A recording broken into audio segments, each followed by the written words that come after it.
संस्कृत पढ़ी। जमाने के पंडित, संस्कृत के बहुत बड़े पंडित थे श्याम जी कृष्ण वर्मा। इनको ऑक्सफोर्ड यूनिवर्सिटी में संस्कृत के प्रोफेसर के रूप में नियुक्त किया गया। और जब लंदन से इनके लिए पत्र आता है कि हम आपको अपनी यूनिवर्सिटी में संस्कृत का प्रोफेसर नियुक्त करना चाहते हैं, तो श्याम जी कृष्ण वर्मा भारत में भी अनेक रियासतों के दीवान रहे और आर्य समाज के प्रचारक थे। जैसे हम लोग प्रचारक हैं, वैसे 2.5 साल तक श्याम जी कृष्ण वर्मा ने आर्य समाज का प्रचार किया, कट्टर आर्य समाजी।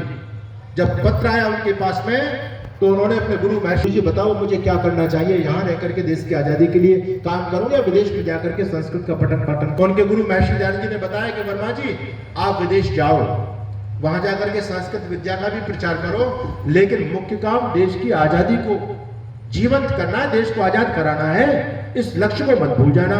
श्याम जी कृष्ण वर्मा इंग्लैंड में गए और इंग्लैंड में जाकर के उन्होंने इंडिया हाउस की स्थापना की। उस समय भारत देश के जो भी संभ्रांत परिवारों के बच्चे विदेश में पढ़ने के लिए जाया करते थे, श्याम जी कृष्ण वर्मा सबको अपने इंडिया हाउस के अंदर रखा करते थे, सबको छात्रवृत्ति दिया करते थे। और उसके मकसद क्या था श्याम जी कृष्ण वर्मा का? श्याम जी कृष्ण वर्मा जानते थे और उनके गुरु महर्षि दयानंद भी इस बात को जानते थे कि अगर आप कोई बहुत बड़ी क्रांति लाना चाहते हो ना, तो छोटे स्तर से काम शुरू मत करो, बड़े स्तर से लोगों को पकड़ो। अगर देश का राजा धार्मिक होगा तो प्रजा भी धार्मिक हो सकती है, और एक सामान्य मजदूर से आप काम शुरू करेंगे तो देश के राजा तक पहुंचने में बहुत समय लगेगा आपको। इसलिए महर्षि दयानंद जी महाराज के जितने भी शिष्य थे वो राजा महाराजा थे सारे के सारे। श्याम जी कृष्ण वर्मा ने सोचा कि जो भारत की क्रीम भारत से बाहर पढ़ने के लिए आती है, अगर इन नौजवानों को पकड़ लिया जाए तो बहुत बड़ा काम हो सकता है। तो इसलिए उन्होंने इंडिया हाउस बनाया। उस इंडिया हाउस में उनकी सारी व्यवस्था करते थे, उनकी नियमित कक्षा लिया करते थे। इसी इंडिया हाउस के अंदर वीर सावरकर, आप जानते हैं वीर सावरकर का नाम, जिस वीर सावरकर के नाम से सरकारें देश में बनती है। ये मूर्ख राहुल गांधी उनको कहता है वो अंग्रेजों से डर गए थे। अरविंद केजरीवाल जैसे नेता वीर सावरकर को आक्षेप करते हैं, लेकिन नरेंद्र मोदी और अटल बिहारी वाजपेयी को सुनो वीर सावरकर के जाते हैं। ये वीर सावरकर किनके शिष्य थे? श्याम जी कृष्ण वर्मा के शिष्य थे।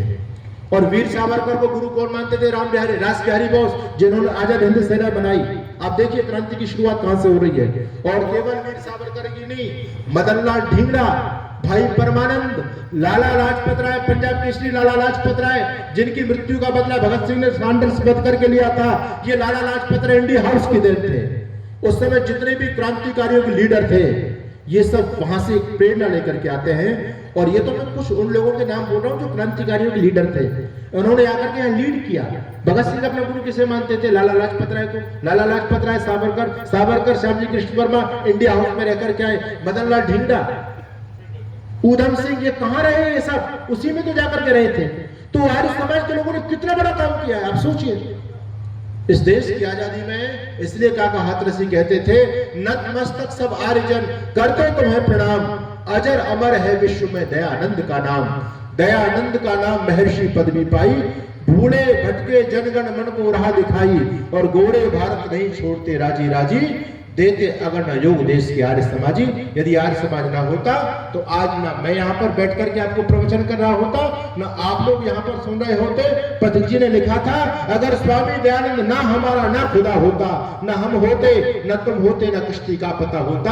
आज रामकृष्ण के वंशज जो आप लोग कहला रहे हो ना, आपके सिर पर गोल गोल टोपी होती या गले में बपतिस्मा पड़ा हुआ होता, आज तुम राम और श्याम के वंशज बने बैठे हो। इसका सीधा श्रेय आर्य समाज को जाता है। अगर आर्य समाज ना होता तो सनातन समाप्त हो गया होता बंधुओं। इसलिए सनातन को समझना चाहते हो तो आर्य समाज से जुड़िए, सत्यार्थ प्रकाश पढ़िए। और समय पूरा हुआ, मैं आपको एक सूचना देना चाहता हूं। ये मेरे पास में महर्षि दयानंद जी महाराज का बहुत प्यारा सा चित्र है। महर्षि दयानंद जी महाराज की 200वीं जयंती के उपलक्ष्य में हमने सोचा कि कम से कम घर घर स्वामी जी का चित्र पहुंचे। तो ये चित्र केवल लागत मूल्य में आपको दिया जा रहा है, केवल 250 रुपए में। जो भी व्यक्ति इस चित्र को लेना चाहे वो यहाँ से ब्रह्मचारियों से प्राप्त कर सकता है। आप जैसा चित्र अपने घर में रखेंगे, बच्चे उससे प्रेरणा लेंगे। तो ऋषि दयानंद वो महापुरुष जिसके बदौलत आज हम जिंदे हैं, इस धरती पर जिंदा हैं, उस महापुरुष को पढ़ो, उस महापुरुष को जानो कि कौन था दयानंद, जिसने दुनिया के नक्शे को पलट करके रख दिया, न किसी से घबराया, न वो कभी रुका, अखंड प्रचंड पुरुषार्थ करते हुए अपने मंजिल को प्राप्त किया, आपके सनातन धर्म की रक्षा कर गए, संस्कृति को बचा के बंधुओं। इसलिए आर्य समाज आपकी छावनी है। पंडित मदन मोहन मालवीय कहा करते थे, आर्य समाज चलता है, आर्य समाज चलता है तो हिंदू समाज बैठ जाता है, और आर्य समाज बैठ गया तो हिंदू समाज सो जाएगा और हिंदू दुनिया से खत्म हो जाएगा। ये स्टेटमेंट हिंदू विश्वविद्यालय के संस्थापक पंडित मदन मोहन मालवीय का है। वो जानते थे कि आर्य समाज क्या चीज है। आज हर व्यक्ति इस बात को जानता है कि आर्य समाज क्या चीज है। तो आर्य समाज से जुड़िएगा। ये कुछ बात मैंने आपके बीच में रखी, आप लोगों ने बात को बहुत ध्यान से सुना। आप सभी का बहुत बहुत धन्यवाद। ओम शांति। भारत माता की। सज्जनों, अभी आपने